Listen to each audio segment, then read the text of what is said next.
ఎవరైతే ఉన్నాడో, ఎవరైతే పర్పెట్రేటర్, ఎవరైతే అమ్మాయిని రేప్ చేసి చంపాడో అని అంటున్నారో, అతన్ని అరెస్ట్ చేయడంతోటి అతను అరెస్ట్‌లోకి రావడమే ఆ అబ్బాయి అతను అంటాడు, నన్ను ఉరేసుకోండి పర్లేదు నేనే చేశాను అని చెప్తున్నాడు.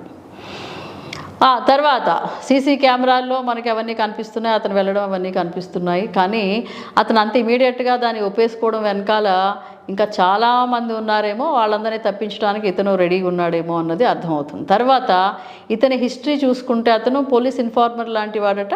ఒక వాలంటీర్ లాగా అతని లాంటి వాళ్ళని రిక్రూట్ చేసుకున్నారంట.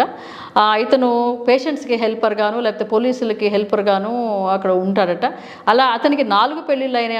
3 పెళ్ళిళ్ళలో భార్యలు ఇతని దుర్మార్గమైన నేచర్, ఇతని క్రిమినల్ మైండ్ సెట్కి జడిసి వాళ్ళు వదిలేసి వెళ్ళిపోయారంట. అతని ఫోన్ నిండా కూడా అంత పాన్ డౌన్లోడ్ అయ్యి ఉందంట. ఇంత దుర్మార్గుడుగా ఇతనికి అసలు